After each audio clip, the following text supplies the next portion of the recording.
Hi అండి. సంపూర్ణ వాక్స్‌కి స్వాగతం. అందరికీ ధన్యవాదములు.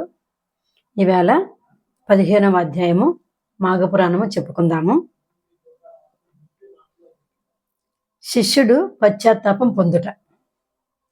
సుబుద్ధియు అతని కుమార్తె ఆమె భర్త మొదలగు వారు మాఘస్నానం వలన కలిగినటువంటి ఫలితముచే సమస్త దోషములు పోగొట్టుకొని సుఖించరని సాంబశివుడు పార్వతికి తెలియజేయగా, తిరిగి నీలకంఠుని పార్వతీదేవి ఇట్లు ప్రశ్నిస్తుంది. నాథ, మరి సుబుద్ధి కుమార్తె వృత్తాంతమును పూర్తిగా తెలియజేస్తారు కదా. మరి సుబుద్ధి శిష్యుడవు సుమిత్రుడేమైనాడు? అతడు ఏ స్థితిలో ఉన్నాడు? వివరింపము, నాకు వినడానికి కుతూహలంగా ఉన్నది అని సాంబశివుని కోరింది. అందులకు పార్వతీపతి ఇట్లు వివరించాడు. సుమిత్రుడు గురువుగారి కుమార్తెతో సంభోగ క్రీడలు తేలియాడినది మొదలగు అతనికి ఘోర పాపము అంటుకున్నది. తాను చేసినటువంటి పాపమునకు ఫలితమును అనుభవించుచునే ఉన్నాడు గదా అని పశ్చాత్తాప మనస్కుడై గురువుగారి వద్దకు పోయి గురువు పాదములపై పడి, గురువర్య, నేను మహా పాపినైతిని. క్షణభంగరమైన తుచ్చకామ వాంఛకు లోబడిపోయి నీ కుమార్తెయగు సుశీలతో కూడి తిని. అయినను అది నా దోషము కాదు. నేను పూజా ద్రవ్యములు తెచ్చుటకు అడవికి పోతూ ఉంటిని. దారి అందున్న ఉద్యానవనములో నీ కుమార్తె చెలికత్తెలతో బంతులు ఆడుకుంటూ నేను ఏకాంతంగా పోవుట చూసి నెమ్మదిగా నా వెంట వచ్చింది. మరి నేను అటు అడవి మధ్యకు పోయి ఒక కోనేటి వద్దనున్న చెట్టు క్రింద విశ్రమించగా నీ కుమార్తె మెల్లమెల్లగా నా చెంత చేరి నన్ను మంచి మాటలతో వంచి తమ కామవాంఛ తెలియచేసినది. నేను దానికి ఒప్పుకోలేదు, కానీ నన్ను బలవంత పెట్టినది. నన్ను క్షమించమని చెవులు మూసుకుంటేని. ఇక లాభం లేదని నాతో నీవు క్రీడించకుంటే గనక నీ ఎదుటనే నేను ప్రాణత్యాగం చేసుకుంటాను అని చెప్పింది. ఇక నాకు భయం కలిగింది. నిజంగా ఆమె ప్రాణాలు తీసుకుంటుందేమోనని. మీరు నన్ను మరి తప్పక దండించదరు కదా, అందుకని ఆమెతో నేను క్రీడించి తిని ఆమె వాంఛను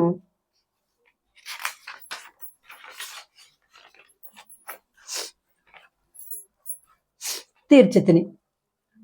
ఇందు నా తప్పేమీ లేదు. అయినను నేను మహాపాప అనుభవించుచున్నాను. నేను కూడా పాపరహితుడను, నెట్లు కాగలను, సెలవేయండి అని బ్రతిమలాడాడు. శిష్యుడు పలికిన మాటలు సుబుద్ధి విశ్వసించి, అంటే నమ్మి, తన కుమార్తె వలె తన శిష్యుడు కూడా పాపరహితను చేయనించి, సుమిత్ర, నీ పాపకర్మకు ప్రాయశ్చిత్తం ఉన్నది.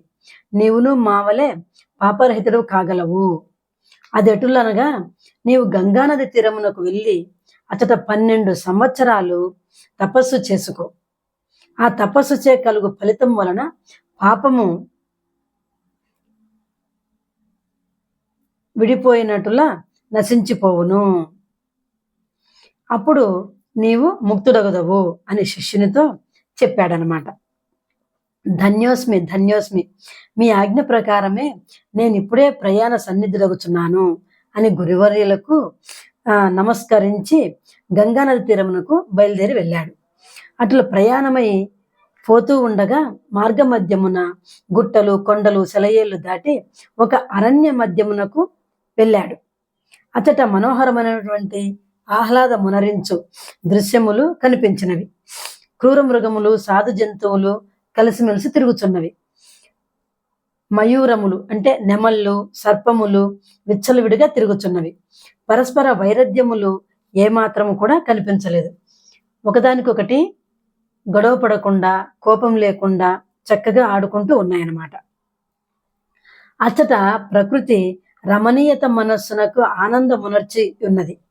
అట్టి ప్రాంతమందు ప్రయాస బడలిక తీర్చుకొందునని ఒక వృక్షమునందు క్రింద విశ్రమించి నలుదిశలా పరికించి చూడగా ఒక ఆశ్రమము కనిపించింది అతనికి.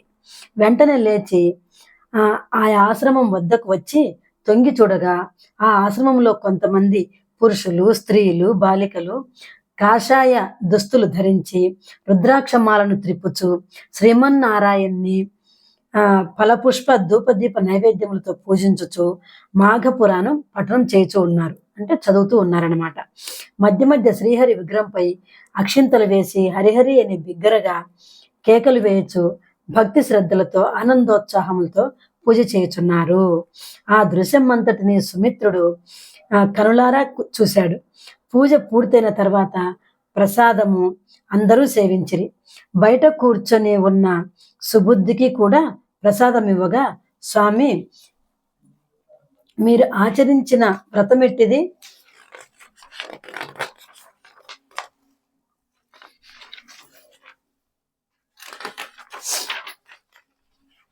దీనివల్ల ఫలితమేమి కలుగును? మనుజుడు పాపరహితుడగున ఈ నా సందేశములకు తీర్పు వేడుచున్నాను అని వినయముగా ఆ ముని సత్తములను అడిగాడు. పాపములచే పీడింపబడుచున్న సుమిత్రుని ప్రార్థన విని అచ్చటనున్నటువంటి మనుషులందరూ మాఘమాసం ఆచరించటం వలన ధర్మములను అతనికి వివరించుటకు వారిలో ఒకరిని నియమించిరి. అంతా ఆ ముని కుమారుడు సుమిత్రునితో మాఘమాస మహాత్మ్యమును ఇట్లు వివరించెను. విద్యార్థి, మేము చేసినది మాఘమాసమందు ఆచరించవలసిన మాఘమాస వ్రతము. ఈ వ్రతము చేయుట వలన ఎటువంటి పాపములు చేసినను వాటన్నింటినీ నశింపచేయును. అనగా రౌరవాది నరక బాధలు వెంటాడుచున్నప్పటికీ ఈ వ్రతము చేసినంత మాత్రమున అవి అన్నీ పెనుగాలికి ఎండుటాకుల వరే ఎగిరిపోవునట్లుగా పాపములన్నీ నశించిపోవును. మాఘమాసములో సూర్యుడు మకర రాశిలో ఉండగా ఆ దినము సూర్యోదయ సమయమునందు ఒక నది యందు ఏ మనుషుడు స్నానము చేయనో అట్టి మనుషుడు శ్రీవారికి ప్రియుడగును. ఎట్టి దోషము లేకుండా శ్రీవారిని పూజిస్తూ మాఘ పురాణం వినుచు ఆ మాసం అంతయు నదీ స్నానం మొనర్చువారు వైకుంఠ వాసులగుదురు. అలాగున చేయని వాడు, అసత్యం లాడువాడు, పెద్దలను గురువులను గౌరవించని వాడు, భక్తులను చూచి ఎగతాళి చేయువాడు, పరస్త్రీలను బలాత్కరించి చెరుచువాడు, చోరత్వము చేయువాడు, బ్రహ్మహత్య చేయువానితో సమానుడు. అటులనే ఇండ్లు తగులబెట్టుట, అబద్ధ సాక్ష్యములు చెప్పుట, జన సమర్థముండు చోట మలమూత్రములను విడుచుట, గుర్రములను, పశువులను, కన్యలను ఇతరుల కమ్ముట మొదలగునవి చేయువాడు కూడా బ్రహ్మహత్య చేసిన వారితో సమానము. మరియు దైవ సంబంధమగు ధనమును అపహరించువాడు, ఏ పుణ్యదినములోనైనా శుచిగా స్నానము చేసి దేవుని ప్రార్థించని వాడు, దానం ఇచ్చదనని వాగ్దానము చేసి ఇవ్వని వాడు, అంటే నేను దానం ఇస్తాను ఇప్పుడు అని తర్వాత ఇవ్వకుండా ఉంటే అతను బంగారము, వెండి, రత్నములు, సాలగ్రాములు దొంగలించువాడును, జాతి భ్రష్టులై జార చోరత్వములు చేసి వేసే ఇంటికి తిరుగువాడు, వీరందరూ బ్రహ్మహత్యాది మహాపాతకములు చేసిన వారితో సమానములగుదురు. ఇవి కాక అన్న భార్యను, సోదరుని భార్యను, గురువు భార్యను, స్నేహితుని భార్యను కూడి రతిసల్పు వాడును, తనకన్నా వయస్సులో పెద్దయగు స్త్రీతో రతిసల్పు వాడును, జీవహింసలు చేయువాడును,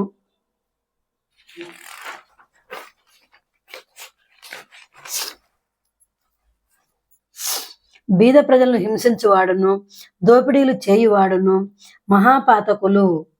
అట్టి వారు కూడా బ్రహ్మహత్య చేసిన వారితో సమానుడు. ఇవి కాక తల్లిదండ్రులను హింసించువాడును, వివాహ సంబంధములు చెడగొట్టువాడును, నోరు లేని పసిపాపలను దొంగలించి ఇతరులకు అమ్మువాడును, శరణుజొచ్చిన వానిని దండించువాడును, ధర్మ కార్యములకు విఘ్నములు కలిగించువాడును, పరధనం అపహరించువాడును, చేసిన మేలు మరిచిన కృతజ్ఞుడును, తాను తీర్థయాత్రలు చేయక అట్లు చేసిన వారిని చూచి ఎగతాళి చేయువాడును బ్రహ్మహత్య చేసిన వానితో సమానుడగును. కాన మేము ఆచరించిన వ్రతము మాఘమాస వ్రతము. ఈ వ్రతం చేయుట వలన మాకు ఏ మాత్రము పైన చెప్పిన మహాపాతకములలో ఏ ఒక్కటి కూడా ఉన్నను అవి నశించిపోవును.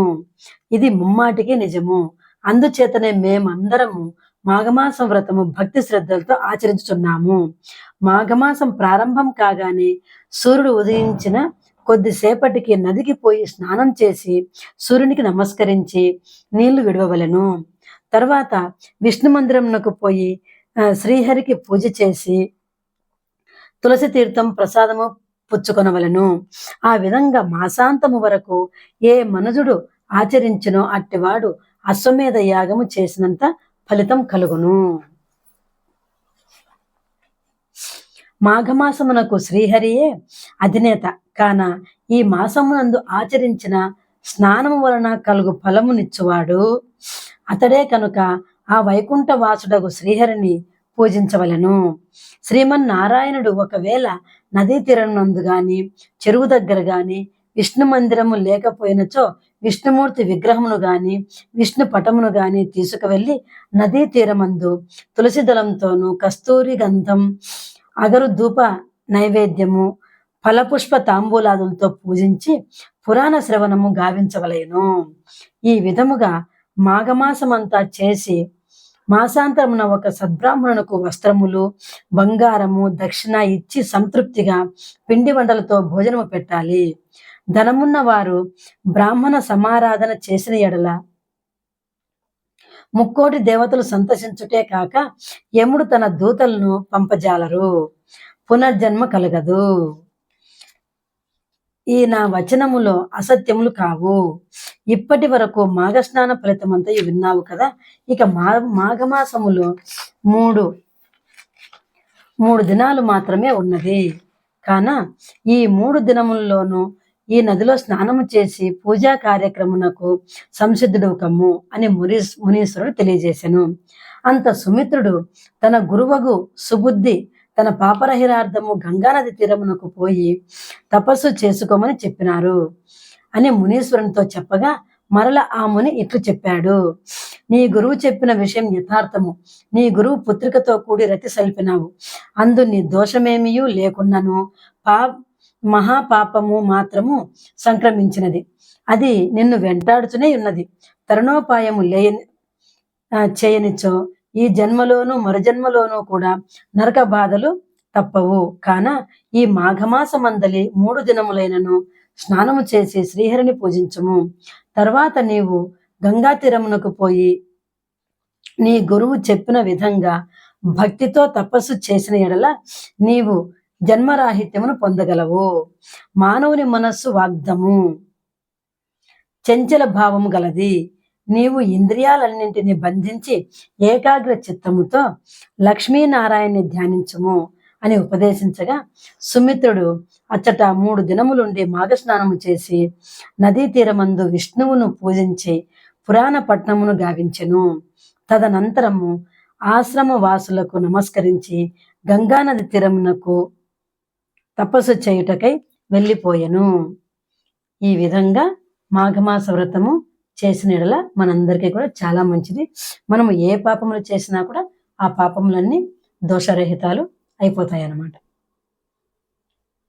ఇదండి 15వ అధ్యాయము పూర్తయిపోయింది. మరలా 16వ అధ్యాయంతో మరలా మీ ముందుకు వస్తాను. అంతవరకు సెలవండి. మరి ఒకసారి ధన్యవాదములు.